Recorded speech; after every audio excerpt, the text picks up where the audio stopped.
Okay, so we'll be taking the next part of ocular examination. Last time we have completed regarding the head posture, forehead, eyebrows, and main was the visual recording. Now we will start from the next part of the ocular examination, and that starts from the lids. We divide it into two: the lid proper and the lid margins. Lid proper is the part of the lid above the margins, and the lid margins we have to see whether the eyelashes are normal, whether the margin is inverted, everted, whether entropion, ectropion or trichiasis is present. What is trichiasis? Trichiasis is the misdirection of eyelashes. Part is the lid proper, and here you can see the lid margins. In the lid margins you can see the eyelashes, then you can see opening around 20 openings of the meibomian gland. Here you can see the medial most, you can see the punctum, which is the opening of the nasocanalicular and the nasolacrimal duct. Conjunctiva. In conjunctiva we are supposed to examine the conjunctiva in two parts. One, the bulbar conjunctiva, and second is the palpebral conjunctiva. Now what is the bulbar conjunctiva? It is the conjunctiva which covers the globe in front surrounding the cornea. So that is the bulbar, and palpebral is just underside of the lids. So that you have to test, and I will show you the test what we do for examination of the palpebral conjunctiva. Conjunctiva is the fornix, which again we can examine only the lower fornix. Upper fornix it is slightly difficult to examine, but I will tell you the technique. So now we will examine the simple eversion technique, where we are supposed to hold the eyelashes with the index finger and the thumb and evert this. And what you can see is the upper tarsal conjunctiva. Now this is the, if you retract the lower lid, you can see the lower tarsal conjunctiva and the lower fornix. As far as the superior fornix is concerned, we have to do a double eversion technique, which is not possible to demonstrate now. Examine the lids, the conjunctiva. Now the sclera. Sclera is a avascular structure. Basically we cannot see the sclera directly, but we see it through the conjunctiva. And the white color of the eye we get because of the sclera. Whiter the sclera, you say the eyes are white, right? So here you can see just below the what you can see is the conjunctiva, and below the conjunctiva the white part is the sclera. Examination of the cornea. In cornea you have to see first the corneal surface. You have to see the size and shape, the transparency. So the size and shape in the cornea is spherical in shape. Size is almost fixed. The vertical size of the cornea is slightly less. If vertical is 10, then the horizontal, if the vertical is 10, the horizontal will be 11. Right? So this is called as Witheroo astigmatism. Vertical, if it is 10 millimeters, then it is less and it is more steep. Whereas the horizontal, it is more in length and flatter in meridian. So this is called as Witheroo astigmatism. This is regarding the shape and size. Coming to the surface of the cornea is seen by the window reflex test, which I will just demonstrate you how to see the window reflex test. So the window should have vertical and horizontal bars. Now you can see on the cornea, distance between the window and the patient should be around 1 meter. And now you can see on the cornea. See on the cornea there is a small image of the window. If you see very nicely, in that cases you can see even the bars, the vertical and the horizontal bars of that window. This the cornea is clear and transparent. You see the other cornea, it has a opacity.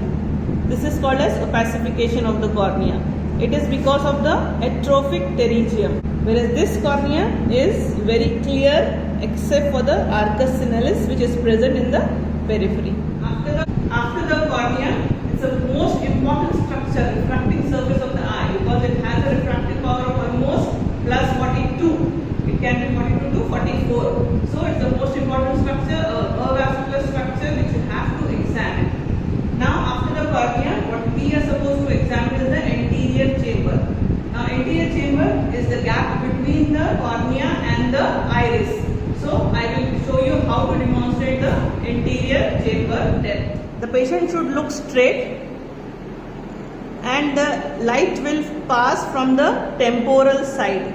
If you pass the light, bright light from the temporal side, nasally you will see illumination of the nasal limbus.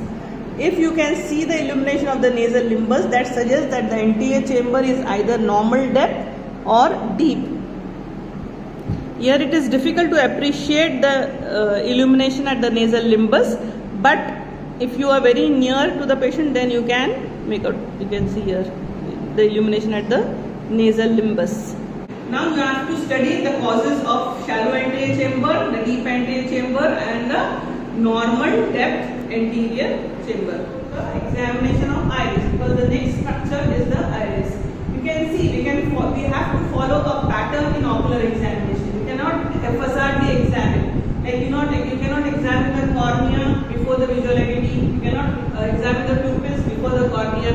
So a pattern has to be followed. Now after the anterior chamber, what we are going to examine is the iris. I'll just show you how the iris looks and what are we supposed to examine in the iris. Now you can see the iris. It is a brown structure, diaphragm-like, with a center pupil.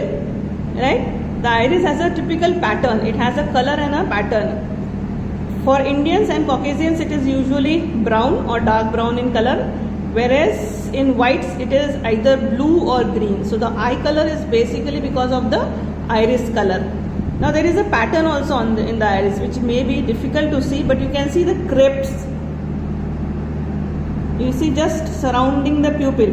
There are some lines, furrows and lines on the pupil. So that is a pattern of the iris. It is very classical or it is specific to every person.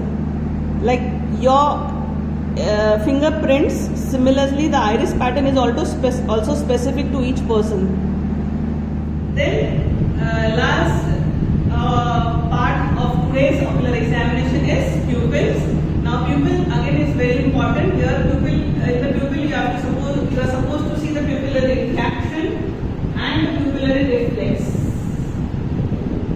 Reaction and the reflex. Now reaction is when light is thrown on the pupil, it constricts or dilates, that is the reaction, and reflex is the color of the pupil.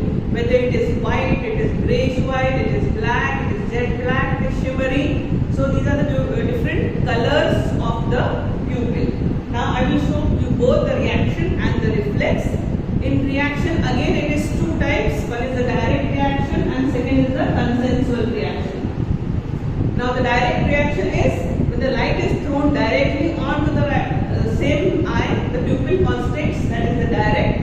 In consensual, if you throw the light on one eye, the other eye pupil will constrict, that is the consensual reaction. And in reflex, it is the color of the pupil. Now I will show you both the reaction and the reflex in a patient. You have to come from dark to the light. You can see the pupil is constricted, right? And the color of this pupil is greyish white. You can see in the center, it is not black or neither it is grey as in young adults. It is greyish white. That suggests it's a immature senile cataract. Now this is the direct pupillary reaction. I will show you the consensual pupillary reaction. In consensual pupillary reaction, the light is thrown on one eye. You have to keep a hand in between and see on the other side whether the pupil constricts or not. So that is the light is thrown on one eye. You have to see the reaction of the opposite side with a shield in between, so that the light does not pass from here to the other eye. So this is the consensual pupillary reaction. This is a mature cataract. Dilated pupil. This is a normal size pupil. Again a mature cataract. दिख रहा है क्या उसमें?